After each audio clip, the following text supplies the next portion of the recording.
Hey guys, Spanish meal number 3. Today we have lunch menu B3. It's the third one in our series. Let's see what we've got. We have sopa de verduras. I think sopa is soup. Oh, there we go. Good. Soup. We have a candy or gum. Carne, that's meat. De vasuno and salsa. Ah, that might have tomatoes. Meat and tomatoes. Good. Yeah, I like that idea. Mitades de pera. Probably a fruit, I'm guessing. We'll find out together. Ooh, what do we have here? Pate pimenta. That might have spicy yes. liver or something. All right. Our heat tabs. Our stove. The vitamin C. And the 4 packs of the vitamin C. This is the hand sanitizer disinfectant. Our cream for our toothbrush. Napkins. Water purification tablets. Matches. Try one real quick. Brand new MRE, so there we go. It lights right up. And filet de cabala. I'm guessing this is going to be some kind of fish. I know I ordered 3 fish dishes. We have had 2 squid. We'll see what this is. Well, I had one subscriber tell me that these 4 envelopes are, which have the powder in them. I'll show you what they look like. They're not like what we think of regularly as a drink compound. I mean, you mix them in water, but it's more for the salt and the vitamins that are in it that you drink this. It's not so much like a fruit drink. It's supposed to give you energy and stamina through your day. Okay, so what we're going to do, let's open everything up. Here's the carne de vacuno and salsa. I'm thinking again, this is meat with tomatoes. Let's see what we have here. Oh, salsa different. Doesn't mean what I thought it would mean. Oh, that smells good. It smells like beef. Ooh, that smells really good. Might want to heat that up here in a minute. Let's see what we have here. This is the, I'm guessing some kind of fruit, although I really don't know. Oh yeah, pears. That is what that was. Excellent. Nice. That looks really good. And, ooh, smells sweet and good. Fruity. Nice. And we know what pate is going to be like, but it's pimento pate, so this will be fun. Looks just like our regular pate. Smells like regular pate, so we'll test it out here in a minute. And finally, our fish dish.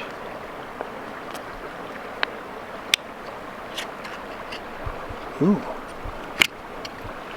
It smells like tuna. Ooh, it smells really good. Yeah, it's like in watery, I wouldn't say that's really oil. It might just be the fish juice. All right, guys, while opening those meals, I ended up getting a lot of fish juice on me. So what we're going to do is we're going to use some of this disinfectant. So check that out. It's just like the hand sanitizer, I think. Squeeze that all out of there. Not a lot in there, but it does have the hand sanitizer smell to it. Rub it together. I'm assuming this will dry off. We'll see. Hopefully it's not soap. Yeah, right. When it said disinfectant, I'm thinking that's what it is. So yeah, look at that. It's all dried off. My hands no longer smell fishy. In fact, my hands don't smell like anything. That's really interesting. So that was good stuff. I like it. We're going to put us a little bit of this drink. I'm going to go ahead and put all 4. It's a hot day out here today. Let me tell you, it's really hot. We're going to throw all 4 in there at once and pour plenty of water in it. I went to pour all 4 in there. You see what they look like. One was coming out kind of weird. Check this out. Yeah, that's not good. It's compromised. Yeah, definitely. Oh, it smells nasty. It smells like an old MRE or an old sea ration. Yeah, we're not. We're gonna let that one go by. I got just a little bit in here, so I'm gonna take it out. You don't want to be drinking bad medicine. No. So it's kind of interesting. There's a little bit of an orange color in there. I don't know if you can see that. And there is a citrus and salty smell to it. Get our water added in. I'm gonna add plenty of water because the idea isn't to have like a citrus drink like orange juice. It's for vitamins and energy. All right, let's get our silverware out from our old World War II mess kit. I don't think we'll use the mess kit itself because we have everything in metal here, but kind of, again, one of these cool things. 1945 says right there on the knife. We've got our fork, which is fairly clean, and our spoon, which is fairly clean, and these all say US. In fact, the man told me that if they just stamped US on them, but then in 1945 he said they started stamping the years on them. So we'll mix up this drink. Good. I'll probably let that set a little bit, let it mix in good on its own. Let's get our stove built. Should be good at this by now. This is the third one of these I've done.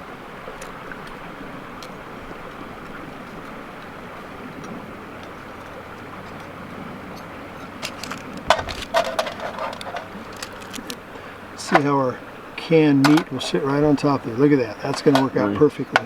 Of course, we don't want to heat up the pate. That's good just plain on crackers.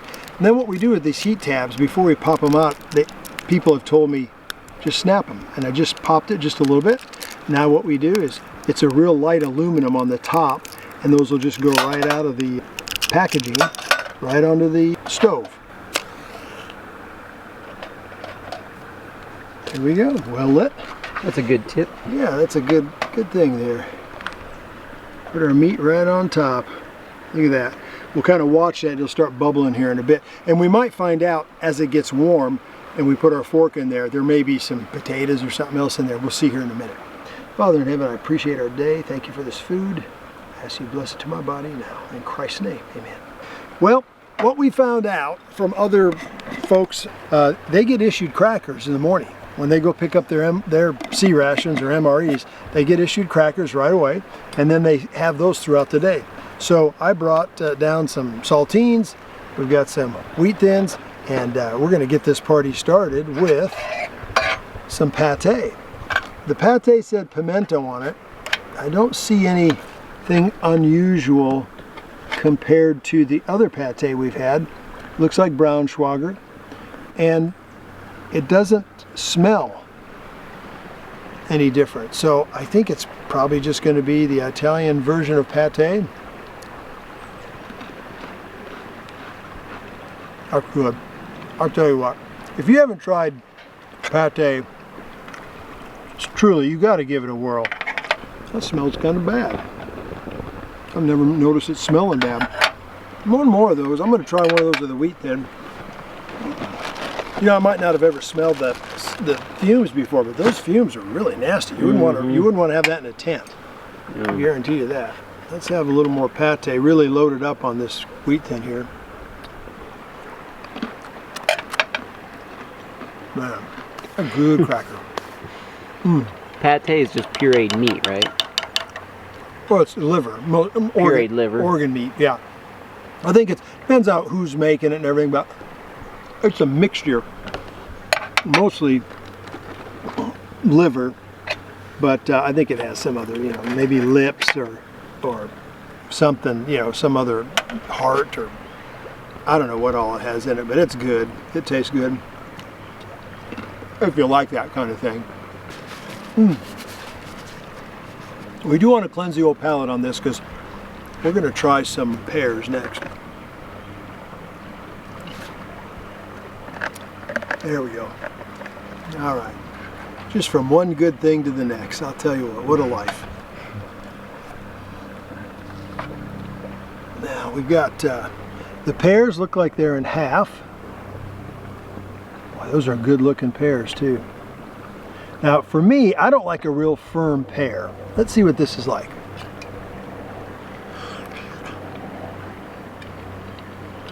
That's pretty firm, but let me tell you, to me, firm pears had always meant I was eating them too soon. Canned pears in this Spanish MRE, oh my, that's good. I don't care if they are firm. Spanish put good fruit in there because the other one was really good. Peaches. Wow. Yeah, I gotta have one more of these. Nice. I mean, that's not quite a half, but it's a good chunk, isn't it? It's a good chunk of pear. Dandy tasting. And the cool thing about these is you can just... Yeah, there's something nice about the cans over the all the other stuff. It brings back memories of the old sea rations, I have to say, because we would have peach slices, sliced peaches, it was called, fruit cocktail. There may have been pears. I know there were pears in the fruit cocktail, but I don't know if there were pears just by themselves. But this is really good stuff. And it's not a real thick syrup. It's a little watery or something. It's a good drink, a good pear drink too. We'll have to finish that up. That was good stuff. Well, we'll clean off the fork real good. Let's see how this is looking. It's starting to boil up nicely. Okay, there's a big chunk of beef. What do we have underneath there? Anything different? Or is it all going to be beef? It looks like it's all beef. Like solid protein to me. Shoot, yeah. You know what we're going to do? I got me an idea. We're going to take our soup and use our canteen cup from back when I was back in the day. And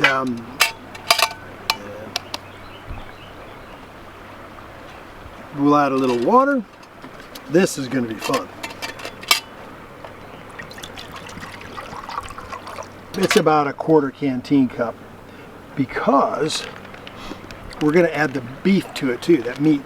Take a look at this. There it is, that again, that's just the powdery. I don't think those are noodles this time. That's just a They just want to give you a broth. Yeah, just a broth. That's right. And I know in one of the last ones, I think we had, it seemed like there were little croutons in it too. So, okay, we're going to put that in the water. So we'll take this off. We've got a little bit more of a flame left. See if we can add another tab before we lose our flame. Doesn't really matter. They're pretty darn easy to light. There we go. Did that start? I think it might be. Oh yeah, that started. There we go. While that's heating up, when we lived in Idaho, there was a family they were real well known. They raised mink along the Snake River, and they offered tours. And about 32 years ago, took my aunt and uncle, Uncle Ken and Aunt Judy, and we only had one son at the time and one daughter, and Jackie and I, my wife and I, and our two kids and my aunt and uncle went down to the mink farm. We had a windshield business at the time, and we had done a lot of windshields for the mink farm. And I got to visit with them one day, and they said, well, come down sometime and we'll give you a tour. So we all went down. I'm telling you what, it was so cool. There were mink. They fed them really good feed, ate way better in captivity than of course they would in the wild, regular feeding and everything, because it behooved furriers to make sure they had the best fur possible. They didn't have to fight each other for food. They were in their own containment. The coolest thing at the end, they showed us, they had this great big stainless steel vat. They would take, after they got the furs off of the mink to sell to market, they would take those carcasses and put them in that big stainless steel container, and it would grind them up, mix them with a little grain or whatever other things they wanted to mix in with them, and then they would take that mixture and send it down to the trout farms.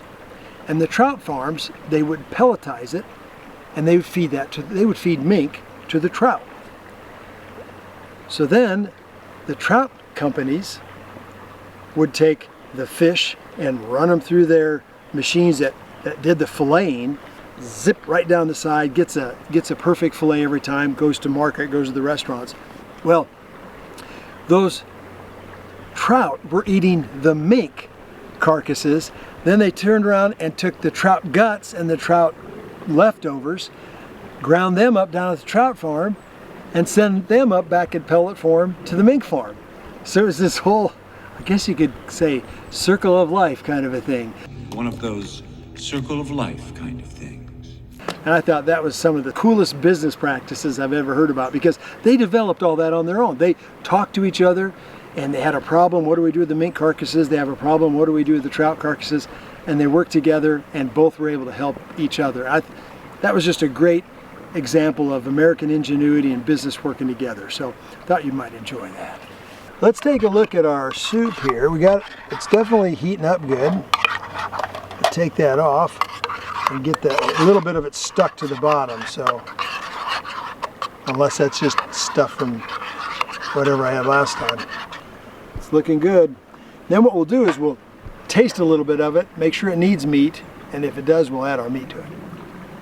While we're waiting for that, should we try some mackerel? Sure. Now I like this just right out of the can. I don't want this heated up or anything. Drink a little juice off that. Again, it smells really good. Reminds me of, man, my mouth is watering. Reminds me a lot of sardines actually, as far as the smell. Mmm. Wow, that's like a, whew. That's almost like, that's almost like a pickle kind of juice. It's not just salt. That is some firm fish, my friends. Mmm. Wow, it's a pickled brine. Yeah, it tastes like not dill pickle and not sweet pickle, but like a bread and butter pickle maybe, just a little bit of sweetness, a little bit of sour. Oh man, I've never had fish like that. That is really good. All these Spanish MREs have been really cool. Oh, I'm telling you, they have been really good. In fact, we'll have to rank them. I know Vlad sent me another one, so we'll have to include that, and then maybe we'll have to rank them. You know, I do like the little bit of bread with them. I'll bet you they always had crackers with theirs. Look at the skin. I mean, there's no skin, I should say. There's no, it's just the flesh. They've taken the skin, everything off. Oh, that's good. That is good fish. Tell you what, guys, if you ever get to have mackerel in brine, man, it's like a pickle of some kind. Pickled fish, pickled herring probably. You know, I've never had pickled herring, so it probably tastes a lot like that. I've only used pickled herring as sturgeon bait, so I've never felt comfortable eating it. Wow. That's a good dish. I'm going to cleanse the old palate. A lot of fish there. Good fish, but a lot of fish. Let's get our USS Iwo Jima helicopter landing ship. Asa got this mug for me. I failed to get one when I was on the ship. I was only on for 24 hours at a time. I would volunteer to do laundry because sometimes shore duty would get boring. So I would volunteer to and get to spend 24 hours at a time on the Iwo Jima. When it was anchored out in off the coast of Beirut, Lebanon in 1983. That's just like a barely flavored, salty, citrusy drink. I added a lot of water to it. Again, the guy told me that it had to do with energy and vitamins, so probably fits the bill. It's not bad tasting, but I wouldn't want to drink a whole big bunch of it. I think our soup is about ready, guys. Look at the breadcrumb, the bread bits. Well, those in swole. Isn't that cool? Real big. Yeah. There we go. All right. Let's give this a try here. That's good by itself, but I'll tell you what's going to make it even better. Drop it in. A little more beef. Oh, look at that beef. That is just some good looking stuff there. I'll tell you what. Check it out. This is a meal.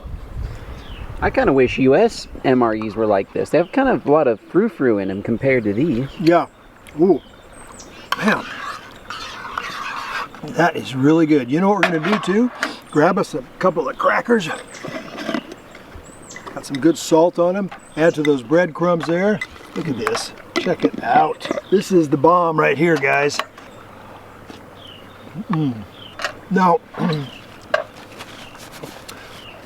one thing I will say, hunger is the best sauce, and I haven't eaten for probably, I had a little bit of breakfast. I haven't eaten for 6 hours, so I'm pretty hungry. So that's a good thing, but that's just a good tasting meal. I wanted to do this. This is the dental cream, the toothpaste. I thought we'd open that up, and I'm going to cleanse my palate. I still have a little bit of fish, a little bit of soup rolling around in there. I want to try that toothpaste. They didn't want thousands of guys' breath all smelling like fish, you know, out there. That was real nice. Them squid, fish, whatever. Right? All right. So now there are toothbrushes. I'll put a picture in there, what the toothbrushes look like. But there's the. It's a little. In fact, I'll just look at that. It's a little green. You see the green hue to it? Oh man, minty fresh. Just doing this. In fact, watch this. No toothbrush, but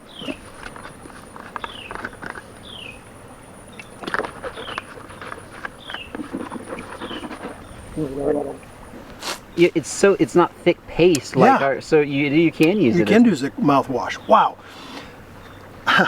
Okay, what do we have here? We still have some gum. It's just one piece, but I've cleansed my palate. Tastes like just mouthwashed, which I really did. Gum. Don't get a smell from the gum. Fuerzas Armadas. Peppermint. Some kind of mint gum. Man, this is really good. This is a good meal. If you get a chance to get some Spanish MREs, so far you can't lose. This has been a fantastic meal. Guys, I'm going to finish this thing up. Let's see you in the next one.